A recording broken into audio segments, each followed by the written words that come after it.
O le ase tā uwhia le Talanoa le Uso. I le awa o ngā lea ua tā ua ole. Upu o le whatuatua. Ia, po le wera faith. Pena tā ua i whapālangi ia pena i ua i whapentani. Pero whatu o whili lea o le tala le leia ke riso le ua ia soni. Ua e alofa aku le oa lo le atua. Ua e whamoe moe aku le oa ngai lolo whamoe moe le atua. Ua olo confidence ngā ilau oa.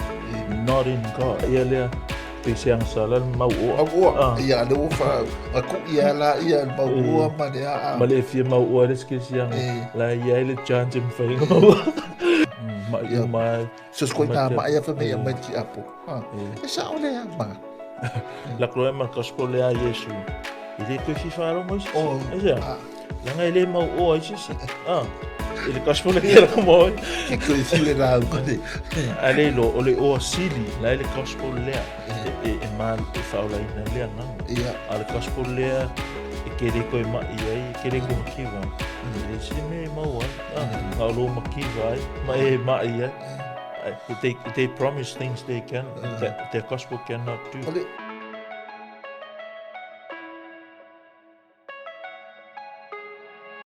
Toi whataro whātu le nei a fiafi. Soafu mane mālo i Kiriso le nai tū o le tino Kiriso. Mālo lava soifua maua. Mālo le langi a mamā. Ia evi ia lava ma whaftai i le atua. No ngā lofa o whai fo i ona tātou au lia mai le nei aso. Ia le ngata fo i leo le nei mai aso. I ngā ruenga ma whi au sa tātou whawhengai ai. Ia o au lofa le tua o lo mara pui pui ai pei tātou. Ia wai fo i na tātou wheiroa i le nei a fiafi. Ia mā lore soifua, mā lore soifua maua. Ia tarofa fo i pasta. Tarofa mā lore soifua sunga. O le a inga po le.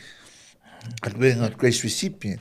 Community church ia fatalo fatu fo le nea fiafi le pa ia ma le manu le karesia to ina ma le ia ma le faretua ia me se fo ia ti autonom la faretua ia matua sin no le karesi se tau la vele ui malo le fa malo no le fa malo si eu la ventato vala le nei vai tau ia o tari tonu ia wa nga foi pot kala mi fa pene tatu fe ia pema mo ai pele upu mai le fionga le ia e fa mano se pel tato fenga malanga le ni tau sanga ia tato pasta se i fa klo kala le sa mano se ko au di i pe o su fa le ka do ko au di i so ping lo ase ping ro pula lang ka ki fo ide me ia ia mo salo la ka hanga i do tam ta upu ne fiafi ia o ke salo ale ka ke ia Fesili ma Tali ia pastor Fesili mua.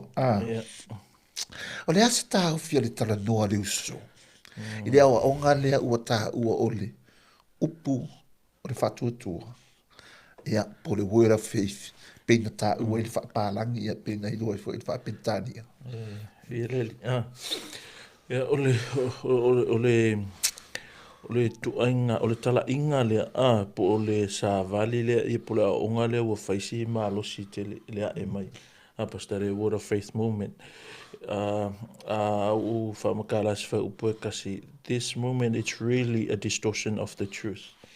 O le wheliwa inga po o le whaawinga se ea lea, o le whionga pa ia lea tua ina ia maua ele mea lai mana o ele whai la unga po le whaiwhi au po le kakare kala. Whaisi o le pero whatu o whili lea o le tala le leia ke riso le ua ia soni. E mo ilawa o kia polo ma al saula ka mele sa funga le pe ele sa fe mai o le o se po o fe o se o tala le se le e o mai fo i lava langa kana ko spe me e o mai fa pe o a ngelu le mala malama e sa fo i la le luko le sa o le luko e o fuma moi pe o tala atu spa ia o longa fenga tala o le responsibility la le lotu o le identify and expose ia tu ainga tala le ia ka le le mai kala polo ala ksis kala le ese man kala le ngora ko ma ana tema awole kali ya before kala yoangi a si tala inga ese mai awole kali ya so ki kilo falele ole matila tila yo le lo ole o le esenga o le kala leia Paulo, ma le kala leia Iesu, ma le kala leia mai ma vaenga ia, le word of faith. O le mumen ngā ko e ngā me fu le telefonga ta ua pea ta Talanoa le tātou lava e kala si le mele o le name and claim. Pe vonga le fōlinga mai o le keusiano a ia, a e sau le il fatu tuang keusiano, e le koe se me ke pole ai, o le a smooth mea uma, e ke le koe mai, e ke le koe oi, i se finance, e ke le koe makiva. Ia koe ngā mea ngā, funga le, because they believe as we do, e ele mana i upu le atua. So they claim that for meulato, a pe mana ele mana i upu a le atua, po upo Yesu, fa penga fo i tatu, nga ele mana i tatu fo i upu. Pela ko e ngā mea la ngā whakika inga, kuso kama o sta, o sta, ka ua le moment lea, ia, ka ko kama kua ia pe o Penny Hinn, ia, o Kenneth Copeland, Kenneth Haken, so rau li inga le fai ma la va ma lusi o le akarkung. Ia, o le akarkung, ia, ka sang whele o ke mo le ma lusi mai o le COVID-19, ai e mo mai whailunga le YouTube, ma le Facebook, ia le ia le whaangakanga kaka leo, ko inga leo Kenneth Copeland o le COVID-19, le mai, I stop, you finish, ia, ale o mea kausangi, la e alu ale COVID-19, pio mea ngā whunga le a whaia kua ua mau whaia kua, ale mea pukisinga le anga, o le ta o le sua whai Yesu, ma ta ina se, ma muli e tangata, e au ngoa ma se wa ai whale lei, ma whakuskusa, le kala lea lau li ia, ma kala lea kuspa ia, o mea muni lava, e le tutusare, le kala lea lau li ia, ma kala lea a Paulo mai Yesu, kala lea le lotu, there's no way e fe la ka i ko ainga la le ko nga ka konga nga e le mana ia tātou upu, ai manga o se mea, you just say it, ngalo talanoa tua, i on kupu mai lea, a whape o kulanga nga e iai, ia, o makua i ke leo ka ngaka ua, whape nga nga koe makiva sisi. Ia, ele koe mai sisi a, kia punga o la ema mai ia tangata, keusiano, wha maoni, keusiano mo, ia ua meanga, o whiangi walo anga o whai makaungu, nga le wha iale kaungu, ura, mea le whea so ai lava il Talanoa le Uso, so se a o onga, so se makaupu sili, pe so se, e kale sia po se tapua inga po se whapatonga tangata e whaavae mai i se valo anga se kanga kai i whafo man kuspa ia. E se a kaungu o nā se a e le kai kaungu se le lei. A konga fōringa maanga ia markemi ngei somewhere down the line ali e loa le makua le whikau ia man kuspa ia. E koe malama e la ia ua te lele le whale tonu. Ke le la whainga. Ua le si mea let's say swa pela o ka ika le ua maa. Ia, wāru o tatonu ngana vāanga lea, e le kaunga maa. Ia wa pela ka kalo a ke ule malo lol mai, merula ia, e le lavalo whatuatua. Ia, ma o onga umanga le whatuatua, ma le whatuatua, o whatuatua le karangoa le kuspa ia, o le talitonu i le atua ma fionga a le atua. O le whama mawhanga, a le o koenga mea funga le whaali po e ke le, o ai e kiki, e mo i le esau noanga whapenga Yesu, but if you read the context i le tūlanga tonga iai, le ai ma se a onga a kuspa i olo o whapea mai o Skersiano, o e whape e le kakaunga ma e Skersiano. Le msa onga whapea mai o Skersiano loa, e ola malolo inga le ola ngā koa, po e Skersiano loa, e le koe oi, e le koe eseme e whale tonu, ele koe wau, ele koe lea wau lana whaasoa. O le amau o loa whaasoa a koa. Tuanga mana tuanga, well, we Christians are sons of the King. Kavola, we should live like sons of the King. La eima o lava i peo o whanau le tupu, ia tautala peo whanau le tupu. Ia, a whape, if I can say that, be prideful like whanau o le tupu. Ia le o le tūlanga ngā le kaunga ia o le popo lenga ngā pasna. Unga e fian tangata wa langa o mai le loku, let's say so ka ikaka ki makiva. Or that's my problem. Let's say o Afrika o lila ka ika makiva. Ala sau kala inga a sau ia Yesu all your needs will be met. E le toe ngā o ngaola o ato e le toe ama. So why not? If this the Jesus, go. Sau lola ia lea onga ole fia mau oloa. Sau lola ia onga ua le lava mativa. But that's not the gospel. E le ole kala le ngā. Sau lola ia e kaunga e sau onga ua e lore sua malie man le lei o le atua. O whaola ina lo wanganga. O whaamalie ina o e kusa peke makiva. You feel content. Mai? Because Jesus met tahanga o lo loto, o lo wanganga. O lo nganga o whaola inga, e le o lo tino. O tau whinga le popole ka ko ngei, ko e ngā o onga whapea. Whai mora whapenga o le upo le whatua tua, me whatua tua e. Ie, pe o le laisenge ngā e mongo markama, o le whatua tua. Whakua kua le pi. Ko ua lo whakua kua, ia ua e mālosi ki le koe maa, i ki le koe. So se mea e mawhaia I le whatua tua. Mea whatua le moment la lea, like the object of your faith is your faith. It's like o ngai ke whakua kua I le saiso lo whatua tua. Sang whakua kua lo whatua tua.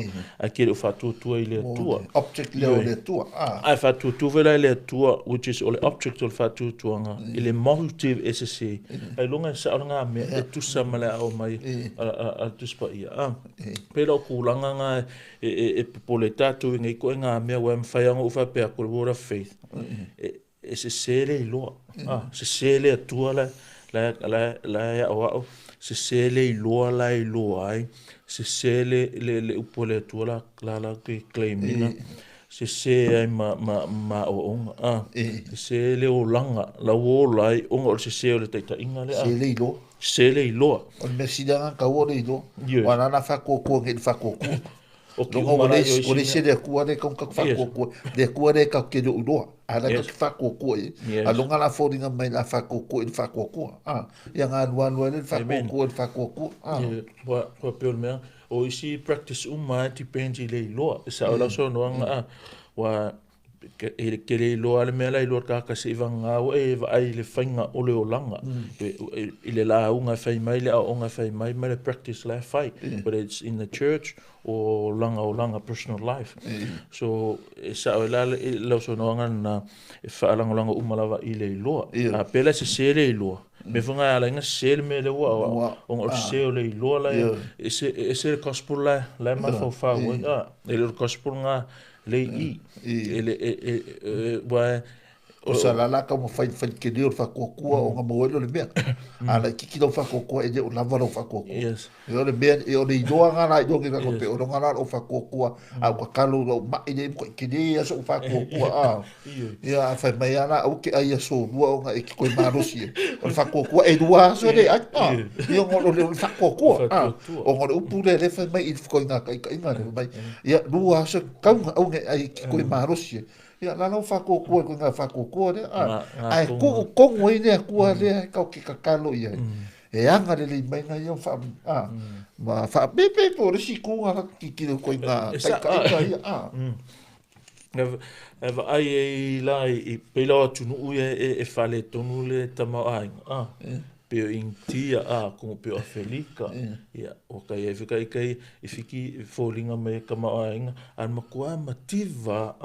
E ka le sia ma loko ra whea koe. E ngi so ka ko whapeanga o I whiki ma mai tauina ai. Le kei mo. Ia si ewi o whiki. O le po e mai ake ka ki loko I kaulanga me.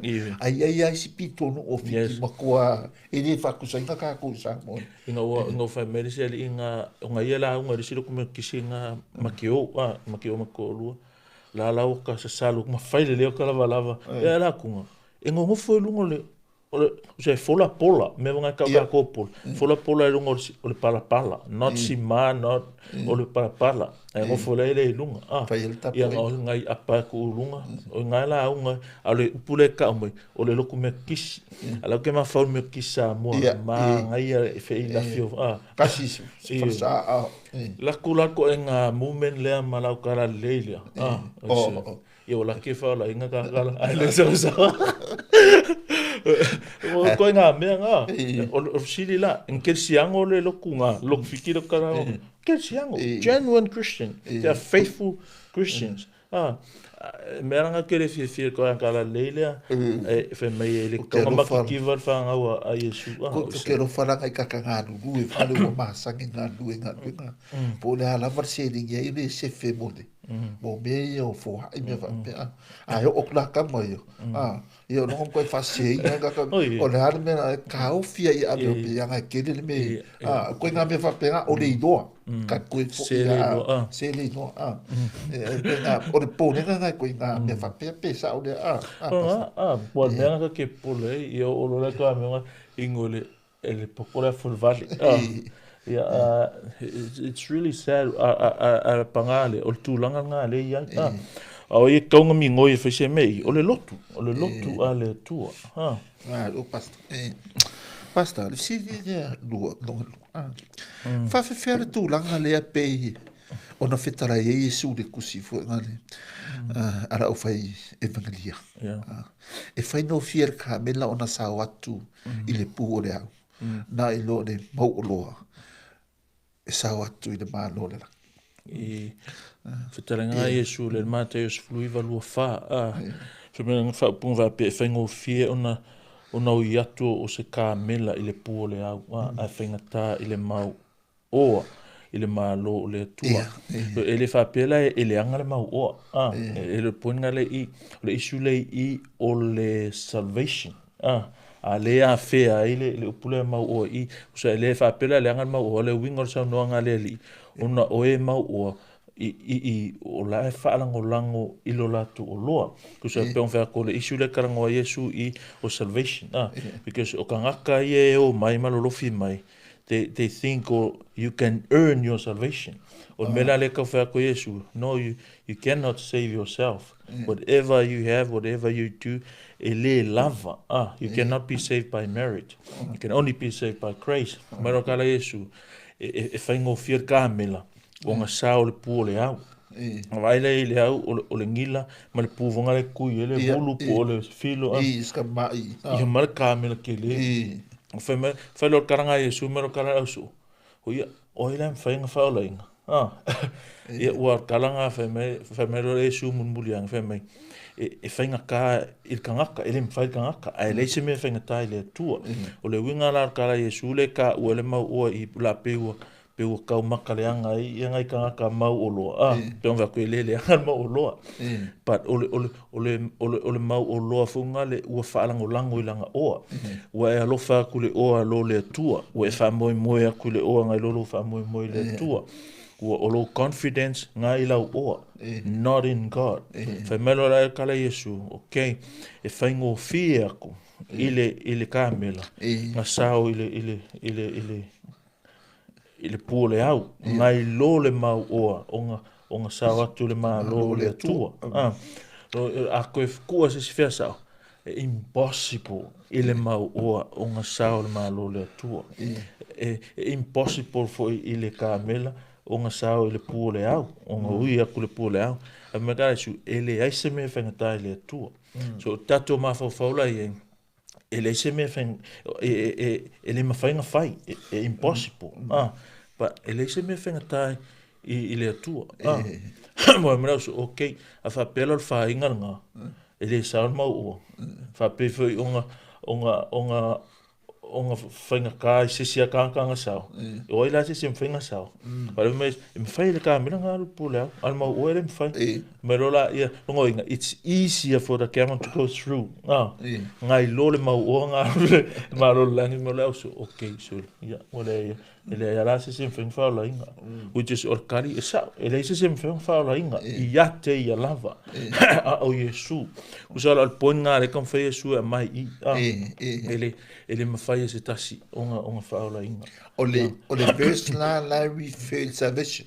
yes the issue there all fa tanga onga o Yesu yes e fōringa mai e se no whanganga le verse le pero la ia le pesiang sala mau o ia le o fa a ku ia la ia mau o ma le ma le fie mau o le skesiang la ia le chance me fainga mau a mau o le ka o I ko nga mau o le ka o I o mau o fa le o fa mo langa o yes fa mo love of money ni kai pe fōringa mai fa penga same thing love of money o le root le you love money more than your God and for me la Yesu ele mfenga au ngo ia ko e lua he was talking about the money wa lo failisi ele lo failisi so if you serve two gods then you'll ava pele ko ma kupe you might end up love money more than God me la nga fenkai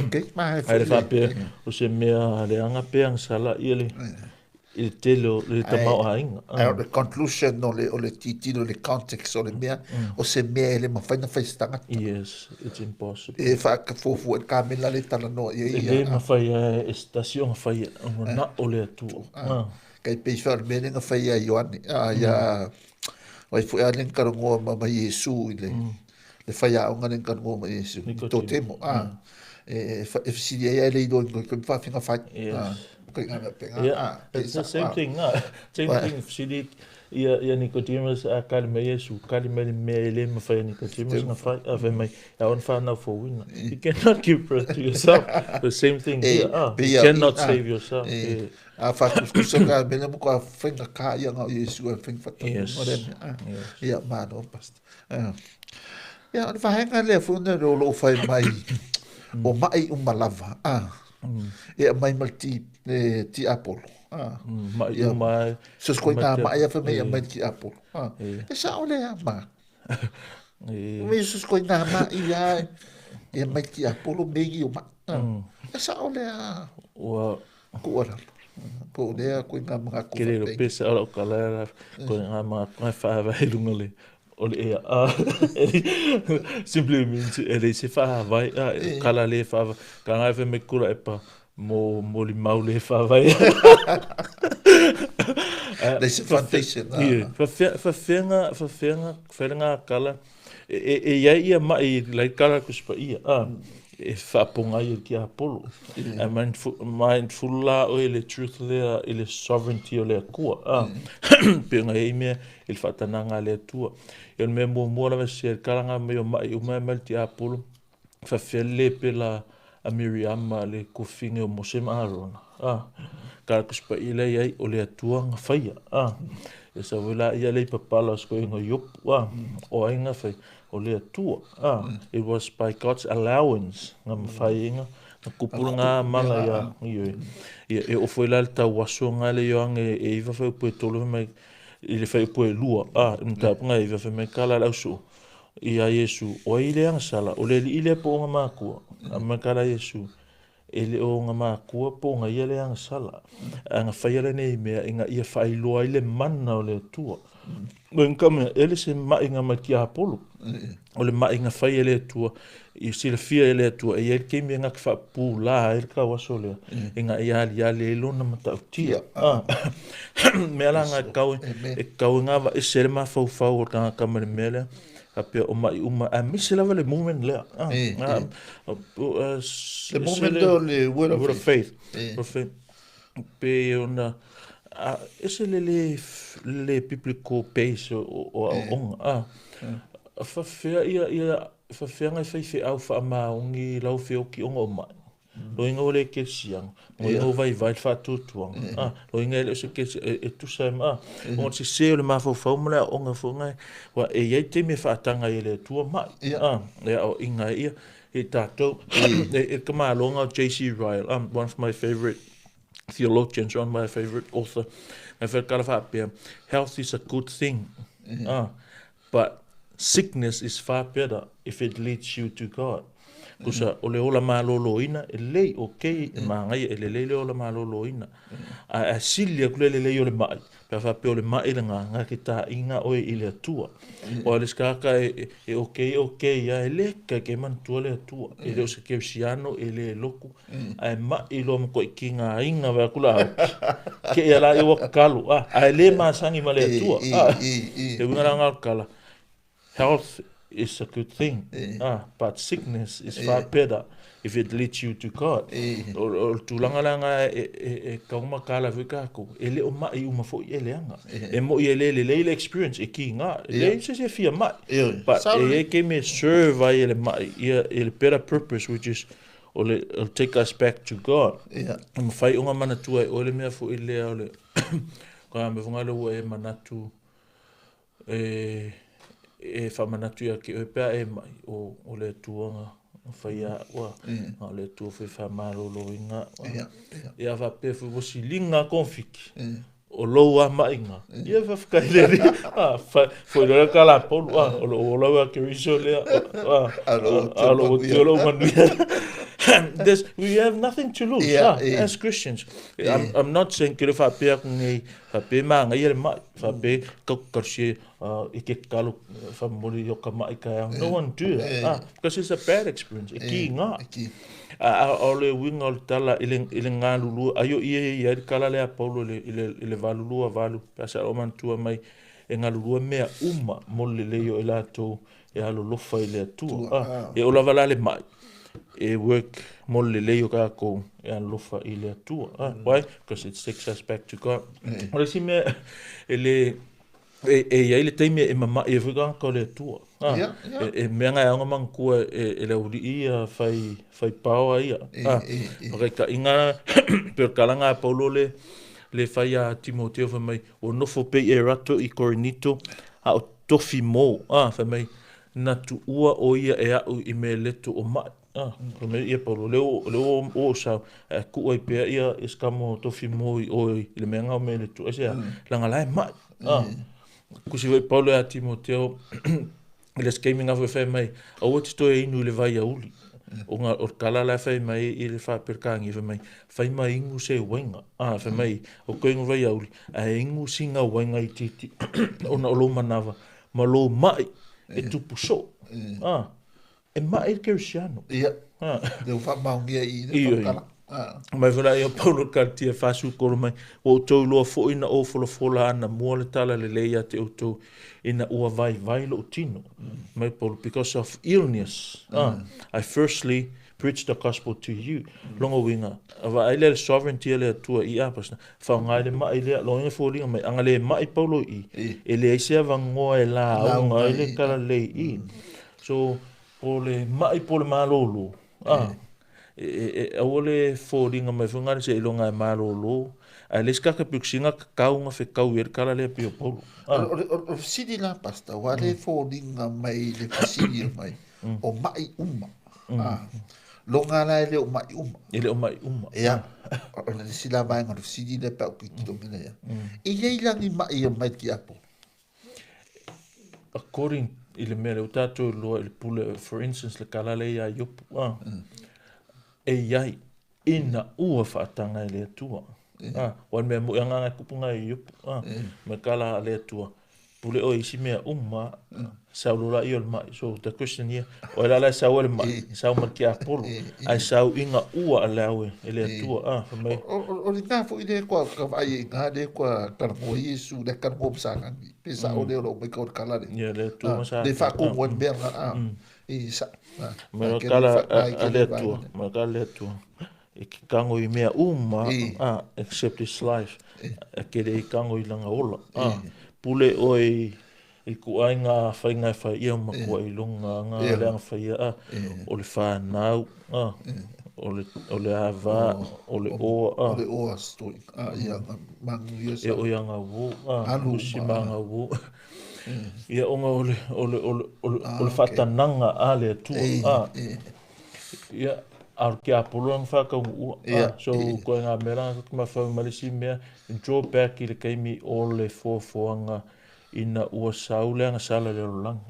And this is one of the ba ole fetu ole langi wa ye ona ole ang sala ole mai fa inga tale nei o lang o sila ki me ka koma inka komang kuela ia le ole tu langa leanga la wa ye lang ona ole ang sala so ele va pela ma kwa i leanga mai e ai lo na nga ko nga ba i de se ka bu ka si di me fa karango et ka mo uri e la so ka se ka kia na ko nga ba i so e karango me le o sui mai le o ma so tu se lua me nga ma nga le ka ko ma i yo nei ma so experience le nga me a fa pe esa yo no inga ka ngor ka male I attribute tanga isko inga la ole vanga o ki pusu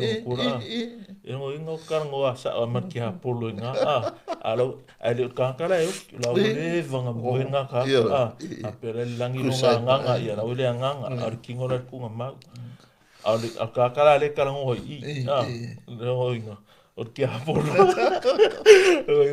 fact I never experienced that ke le iwa aya uye ele foi se a pe so ka inga po sa ka wo vai o mai ko fa ka kala va tu ava pela ku se me apenga e tu sa marcar ku spa ia ai o kilo uma alu lo nganga mo kingo i ale sau I fa ka ngo mai e lo ngala lo ka ngo sa e dua mea o le lei o le acta ka le ma lua ia ole o posesa o ki hapo ngala le o ka fai ulinge fia fi me ka mai e le mai uma ki por ni ba e de se me fa penga ia ara o ngale sau pi fo ni ka mai o ngai aru fa penga i bene pe ngale ai mai ole lava lo fa tu ai makiva ole lava lo fa tu which is e ke fiu su e markene se ka faring e le sia o nga penga al kuspa ia e ke le ka le tu nga ma ja maar opast ja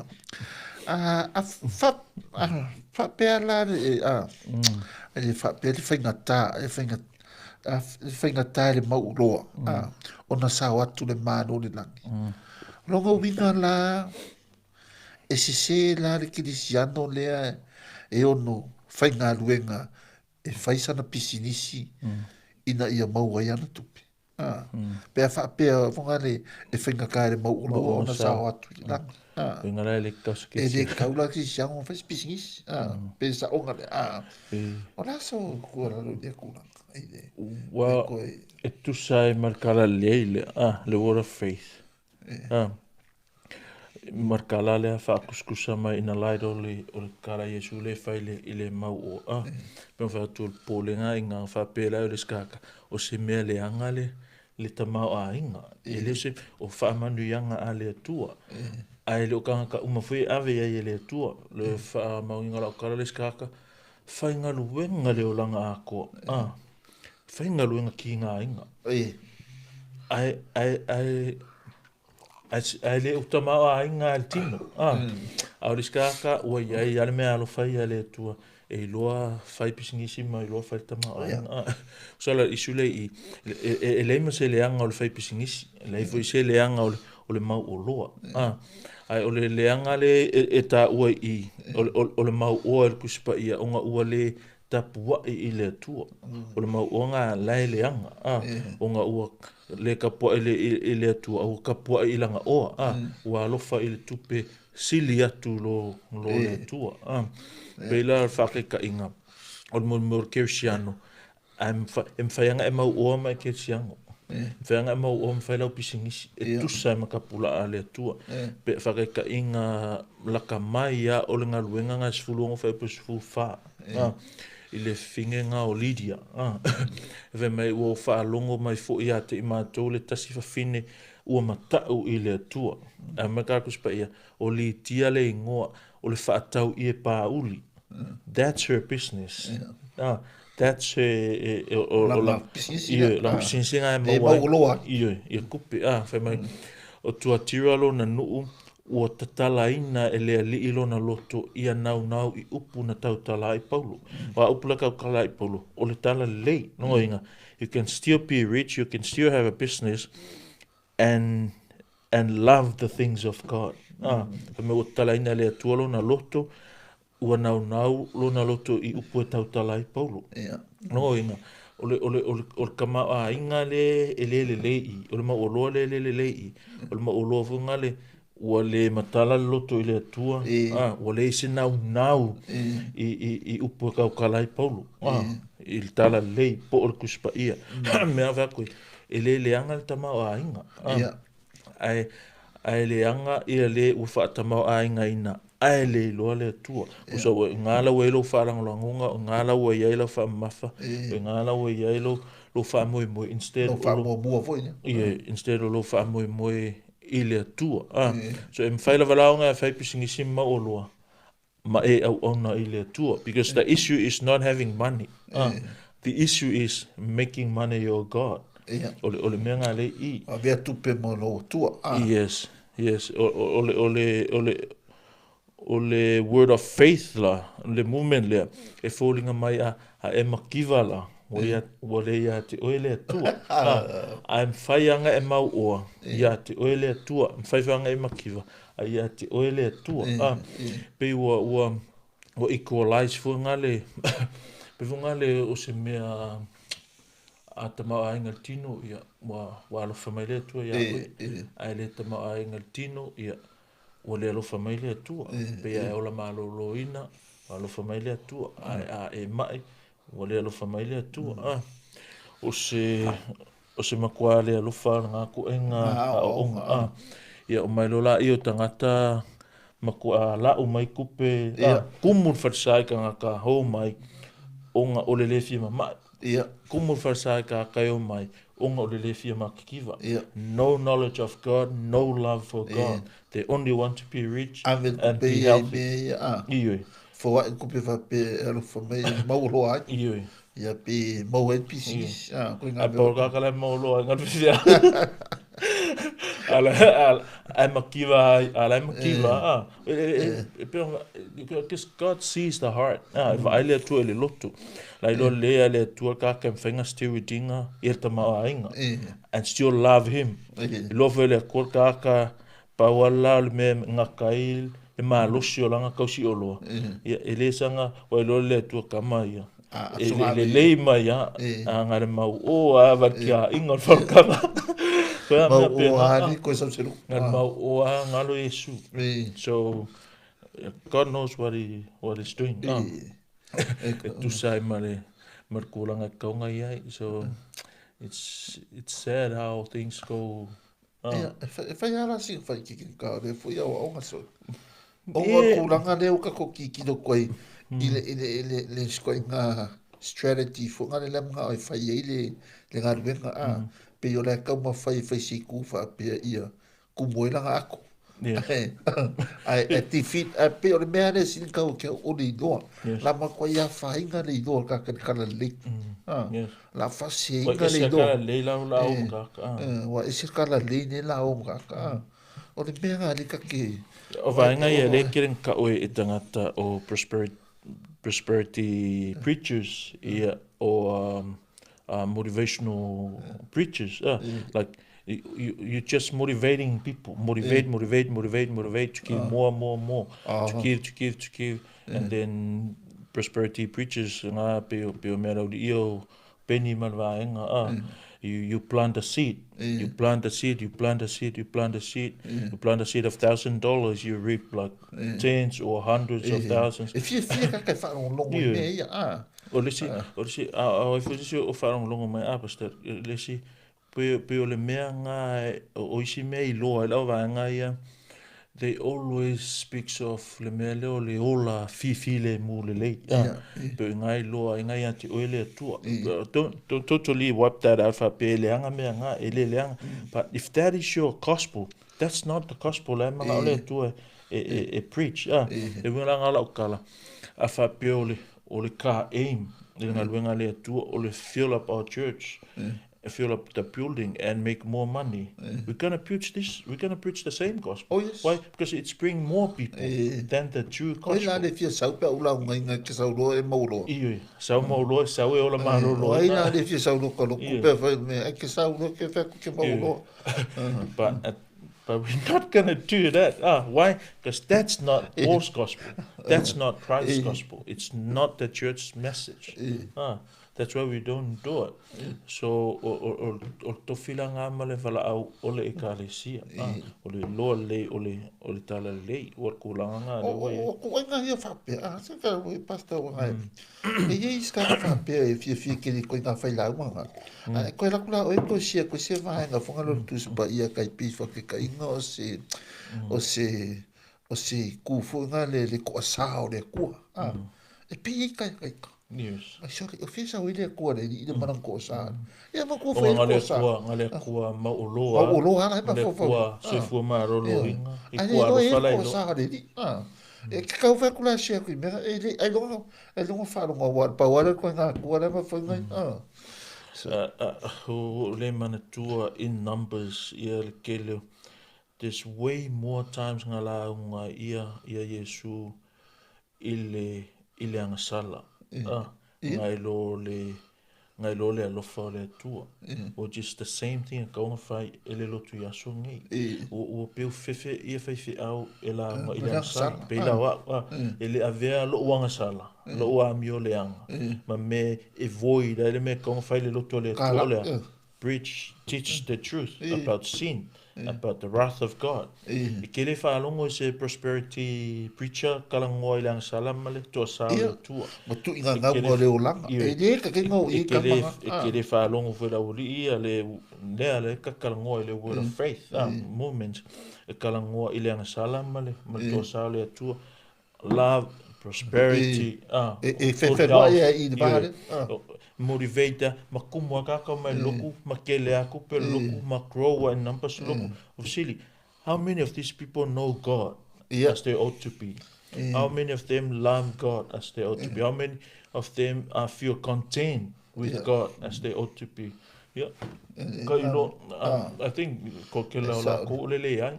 Why? Because ele kua ngar gospel ai lo la to. Le kua ole gospel ale prosperity preachers. Ai le kua le gospel ale gospel ia. Yang sawara ia la la sala me o ke ia ngale ki ia lo fo I mo me ia ka ba.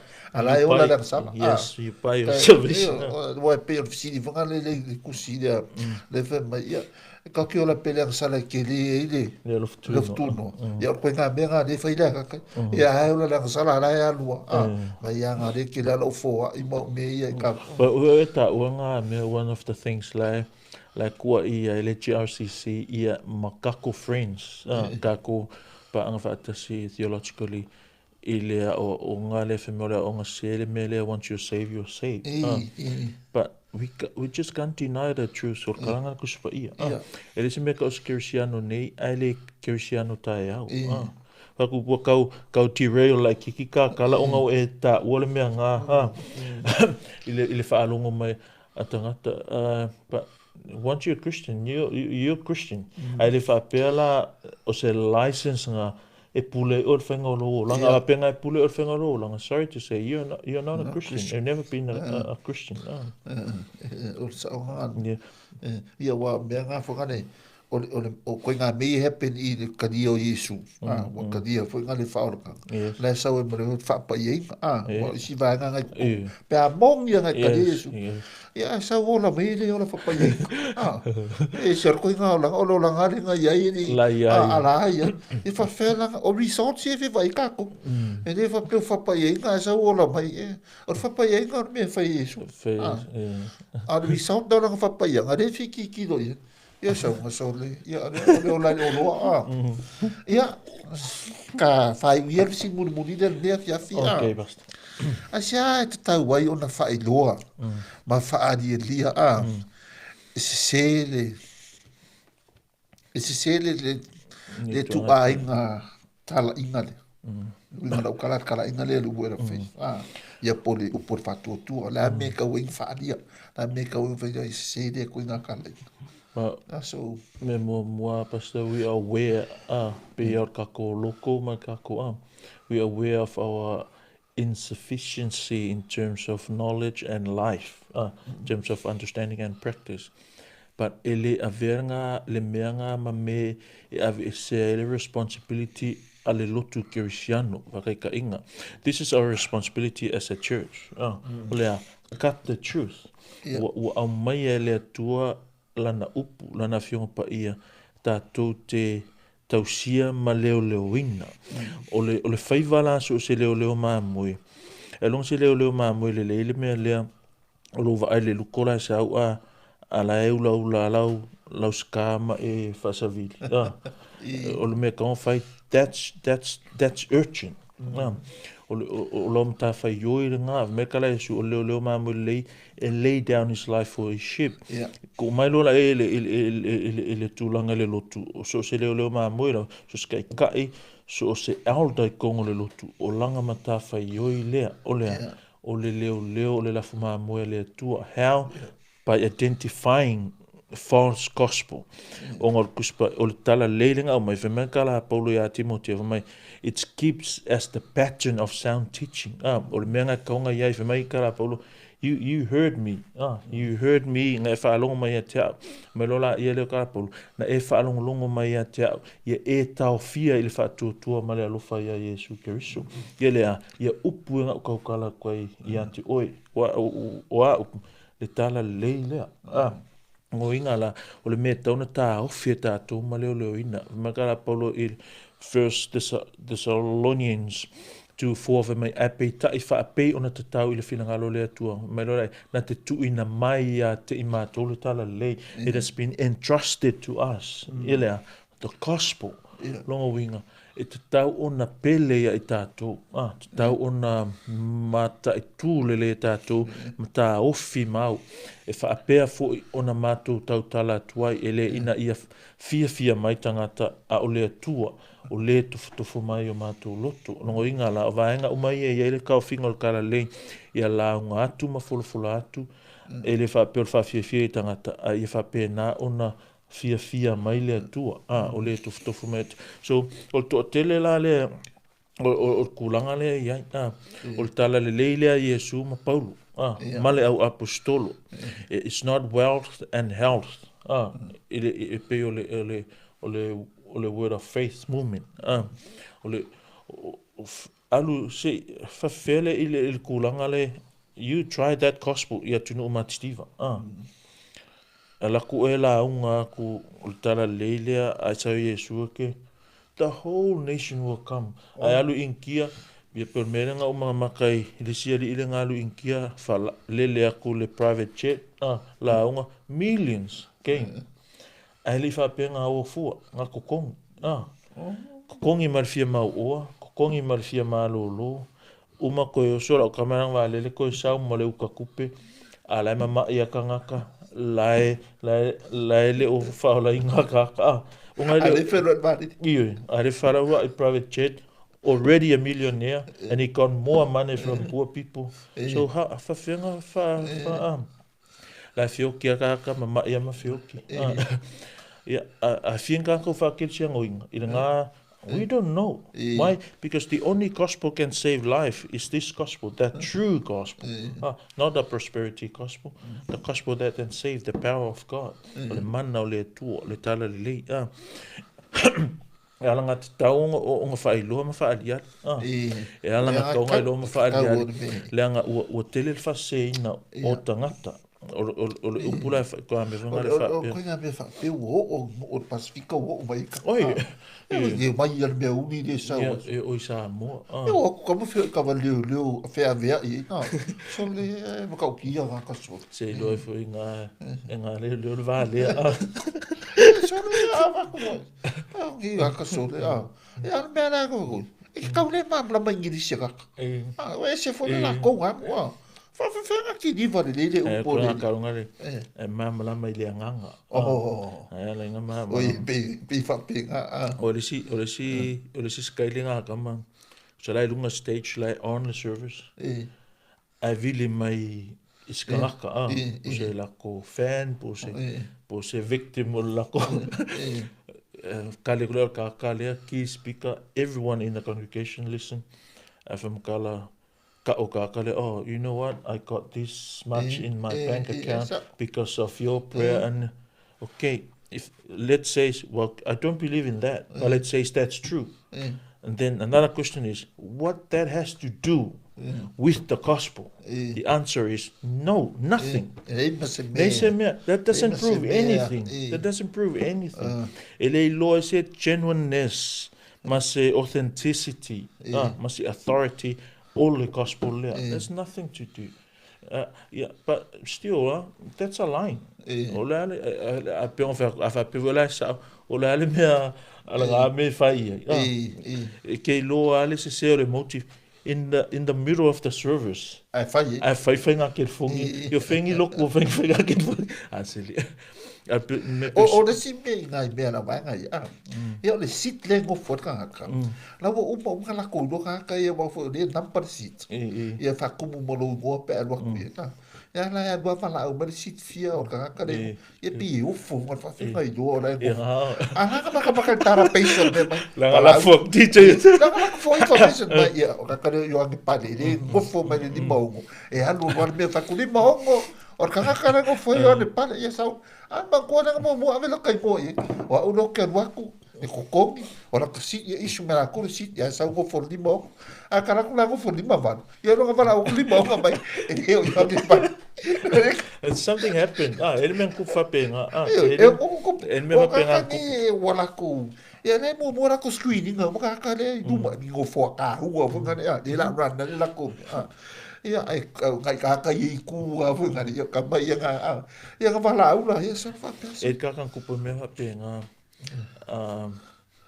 he knows us ka kan ku po me le I don't know if he's gonna have a time if I don't know me le if you can hear this then help us because we want to hear more about this selling fong kang foi la ku po kumu po accidentally someone took his seat. La glongo for the single four. Vala au mai lola ele. Ka o menga fa me ka kale ale ngo foi fia. Amanko. Ala wole alu o la ko e ka ngo. E se me la e lolo nga. Ale ala pe ya mangi kamera. Pe ya. Calculate le. Ole afor sau nga a vidi barka ka. Ya so ke o fo so le. Pese ia fa penga fula ko na le fala o mai no sui ka kuma no se mario kai kare ko foli mai more o sui la ko fo va basta ia o do mai ko ka another prayer request mo miele talo le kale siele o fa akala funga. But it's a serious thing. Le kupu le lotu. La kulola ia. La kulola ia mal gospel le. E saudi liu. La kulola mal gospel le a Yesu. Ele ko fi falo mo isi. La nga ele mau o isi. Ele gospel le era como. E ko fi le la ngode.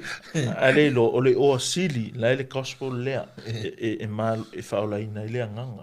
Ale gospel le e kere ko ma e kere ko ma kivai ele se me mau ai nga lo ma kivai ma e ma ia they promise things they can that the gospel cannot do ole me foi la le ka kaia e le lei for kuspaina a foi e me sau foi mat script Ore context la me ka ua. Ko ele e me ka me la unga mai. Sau mat script ya e fai kau ko ke no so le ko sa o mala e alu la ko ko ki kilo le context. E ma ko ele vi le ta ma me ne ka ngo. Ya me na fin ka ka. O la o nga sau ko me fa me ya so ma ko pa ya ka ma. Ka kongore nga ka. Ka kongore ya si ale mofo le la lo mai ki kilo le.